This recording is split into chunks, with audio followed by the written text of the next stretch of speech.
Samantala, natanggap na ni Justice Secretary Leila de Lima ang subpoena mula sa Senate Blue Ribbon Committee para sa listahan ni Janet Lim Napoles na mga umano'y sangkot sa pork barrel scam. Nakakuha naman ang listahan ng GMA News mula sa dalawang source. Base dito, 19 na kasalukuyan at dating senador ang sangkot umano sa anomalya. Makibalita tayo kay CJ Turida. Ito ang pangangalampag kanina ng grupong Abolish Pork Movement sa tapat ng Department of Justice. Dapat daw ilabas ni Justice Secretary Leila de Lima sa publiko ang nilalaman ng listahan ng mga umano'y sangkot sa pork barrel scam.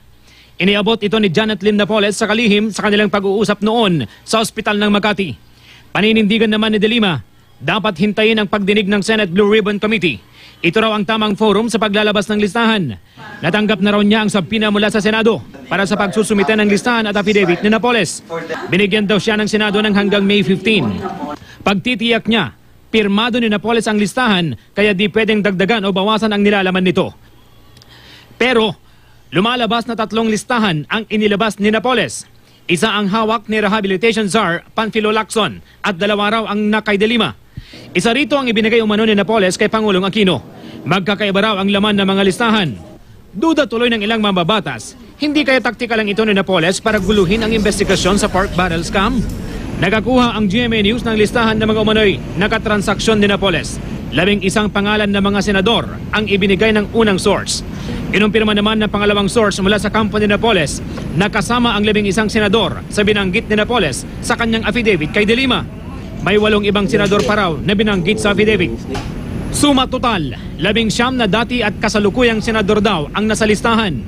Kabilang ang 3 senador na naunang nadiin sa scam. Sina Senador Juan Ponce Enrile, Jinggoy Estrada at Bong Revilla. Idinadawit na rin sina Senador Alan Peter Cayetano, Pia Cayetano, Chis Escudero, Gringo Unasan, Loren Legarda, Senador Lito Lapid, Bongbong Marcos, Coco Pimentel, Miriam Defensor Santiago at Vicente Tito Soto III.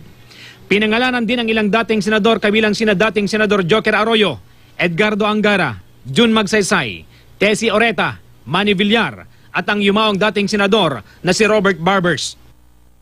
Nabigyan daw sila ng komisyon dahil naglagak daw sila ng kanilang PDAF at congressional insertions sa mga peking NGO ni Napoles. Mula taong 2004 hanggang sa administrasyon daw ni Pangulong Aquino, ito nangyari. Pero ang sabi ng source mula sa kampo ni Napoles, nabanggit lang ni Napoles na nabigyan niya ng komisyon sina Senador Pia Cayetano, Miriam Defensor Santiago at Bongbong Marcos. Pero wala raw dapat na ebidensya para patunayan ito. Itinanggi naman ni Senador Chis Escudero na nakatransaksyon niya si Napoles.